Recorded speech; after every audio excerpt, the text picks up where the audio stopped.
Hi, this is Rob. Did you know the USSGL and TFM are your primary tools for finding the right journal entry in federal accounting? But most people don't always know how to navigate it effectively and sometimes don't know how to read the transactions.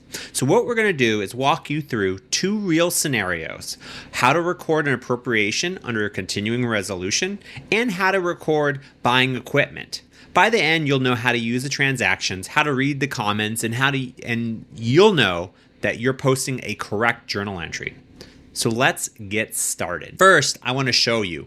So we have the Treasury Financial Manual, USSGL.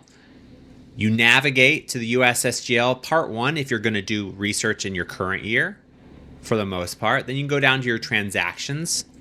3. Now, there are a couple categories to pick from here. I'm going to pick transactions, but you have categories, you have a listing of the transaction numbers, and you have T accounts. I personally don't use the transaction listings that often. I usually use transactions because that'll show you the transaction code, what's it's used for, and what are the potential GL accounts you could post for. Sometimes I do use T accounts, which shows you, and I'll show you here, this shows you for each GL, what are the possible transactions that are associated with it? Very useful if you're trying to do some very technical research, but not for us right now. Today, we're just going to go look through and try to find transactions. So here you go. We have transaction. And just real quick, if you've never gone to this part, it's section 3 of the USSGL. You'll see they have the transaction code, and it actually starts off with a kind of a category, like the A's right here, A100 to A399. That's funding budgetary resources other than collections. So as you look down here, you'll see a transaction code. You'll see the title, if you will, or purpose. This one, for example, A102 is to record an anticipated appropriation. You're going to potentially have comments. Not everyone has comments, but if they do, you make sure you read them. Then it'll show you the budgetary entries and the proprietary entries. And as I've mentioned in other videos, and as you probably are not too unfamiliar with in the federal finance world, not all entries have budgetary entries. Not all transactions have proprietary entries. Some have both. So, all right. So now you know how to read it, right? You can see here, for example, A102, record anticipated appropriation. For this one, it has a comment. It says, for receipt of appropriations, see USSGL transaction code A104. USSGL transactions that reference a reversal for this transaction. All right. So it says these two reference a reversal. Important when you're posting. And then the options we have for this transaction is you have a budgetary entry. You only can debit 4120. And then you have options of credits of 4490 or 4690. It's really going to depend. You see right here, anticipated resources, unapportioned authority, and you have anticipated resources, programs exempt from apportionment. Going to vary on the circumstance.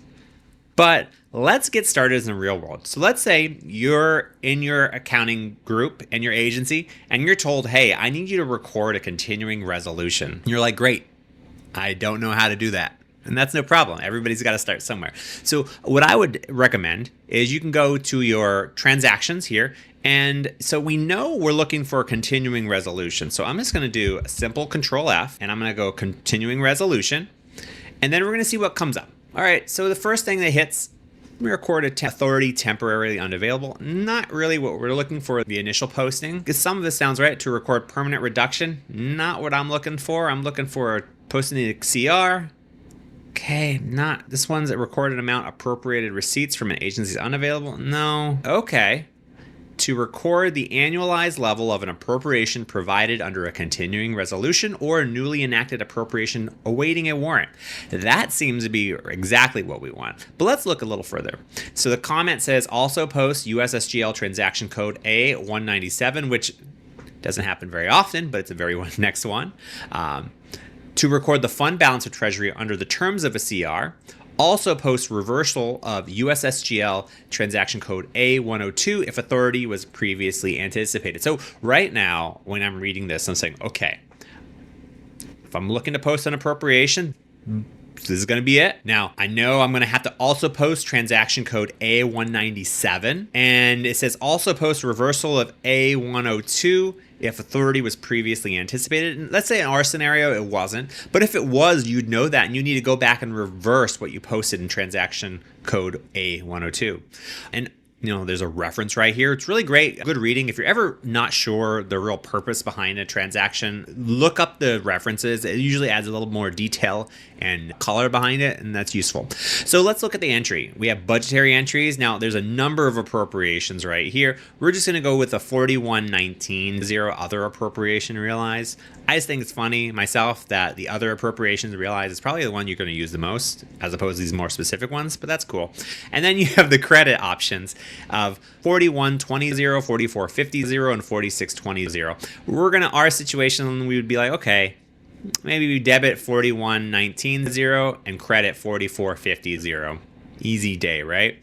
Then we also will post, as I mentioned up here, A197 to record fund balance with Treasury awaiting a warrant.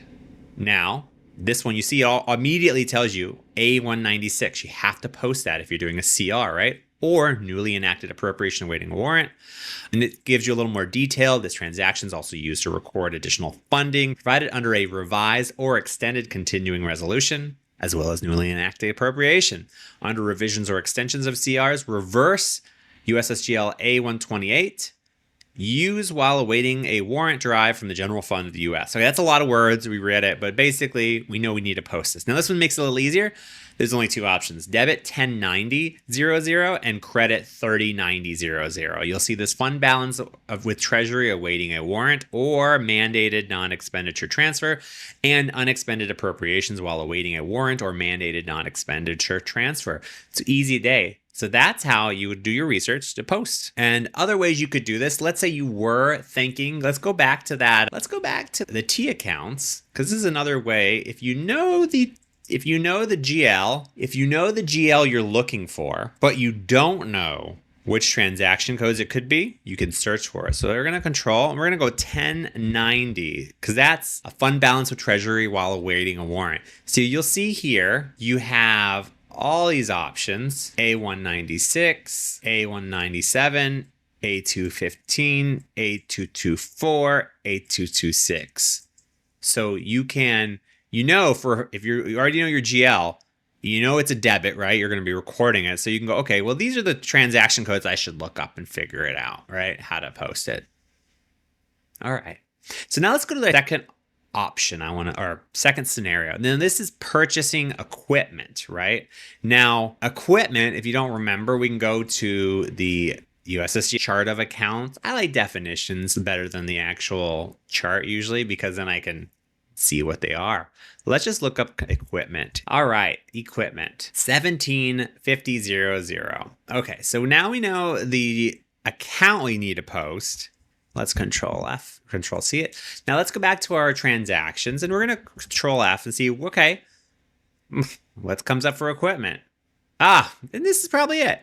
To record delivery of goods or services and accrue a liability. Okay, that makes sense. So let's say you received equipment, you need to record it. Let's say we haven't paid for it, so we're going to get a payable, right?